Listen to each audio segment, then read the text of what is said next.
రాష్ట్రంలోని ఆర్టీసీ కార్మికులకు వైద్యం అందించే ఒక్కగానొక్క దవాఖానా తార్నాక హాస్పిటల్. పక్కనున్న ఏపీ కార్మికులు కూడా ఈ హాస్పిటల్కి వస్తుంటారు.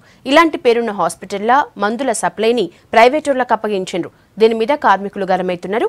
డాక్టర్లు కూడా ఎప్పుడూ అందుబాటులో ఉండలేరని ఆరోపిస్తున్నారు.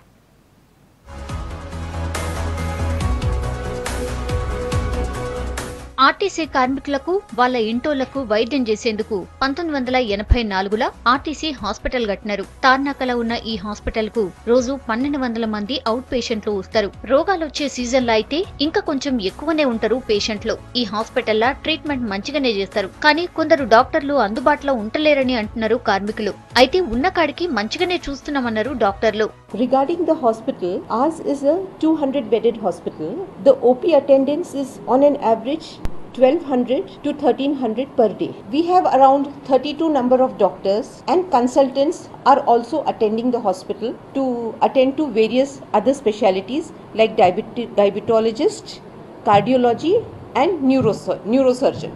రోజు కనీసం 10 కేసులను బయట పెద్ద దవాఖానలకు పంపుతామంటున్నారు తార్నాక డాక్టర్లు. దాంతో ప్రైవేట్ దవాఖానల్లో పైసలు ఖర్చు పెట్టుకోవాల్సి వస్తుందంటున్నారు. అన్ని రకాల స్పెషలిస్ట్ డాక్టర్లు తార్నాక హాస్పిటల్లోనే ఉంటే ఆర్టీసీకే డబ్బులు మిగులుతాయంటున్నారు కార్మికులు.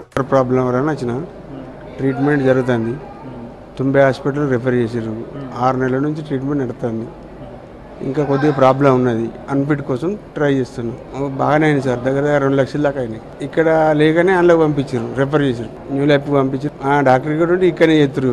ఇక్కడ లేకనే అక్కడ పంపించారు కదా సార్. మందుల సప్లైని ప్రైవేట్ వాళ్లకు ఇచ్చుడు మంచిగా లేదంటున్నారు కార్మికులు. ప్రైవేట్ వాళ్ళకి ఇచ్చినాక కూడా అన్ని మందులు దొరుకుతలేవంటున్నారు. ప్రైవేట్ వాళ్లకు ఇయ్యక ముందు 20 నుంచి 30% మందులు ఎప్పుడు తక్కువనే ఉండే అంటున్నారు డాక్టర్లు. 10:45కు డాక్టర్ దగ్గరకు పోయినా 1:30 వరకు డాక్టర్ రాలే, చూడలే, పోయిండు. ఇప్పుడు వచ్చిండు, 1:30కు వచ్చిండు.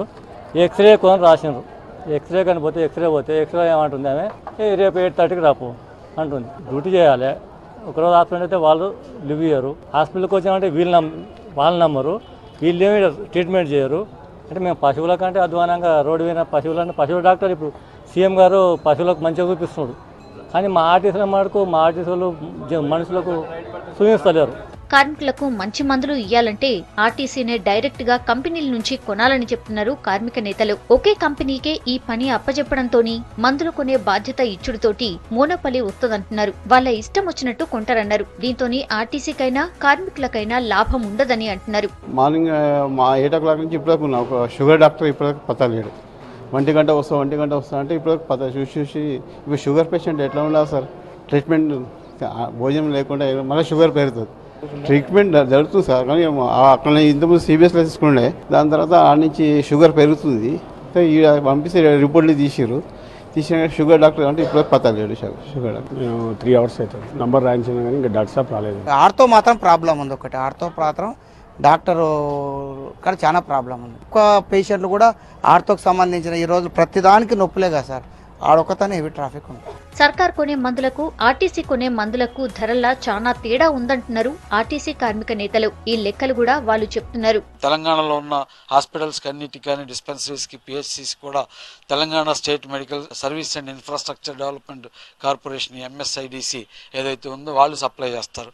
ఆ మందులకి మనం కొనే మందులకు కూడా ధరల్లో చాలా వ్యత్యాసం ఉంది. ఉదాహరణ చెప్పాలంటే CDBT ఉంది, అంటే డయాలసిస్ చేసుకునే 2 లీటర్ వాటర్ లిక్విడ్ ఉంటుంది. దీని ఖరీదు 152 రూపాయలు కొంటే మనం 176 రూపాయలు కొంటున్నాం.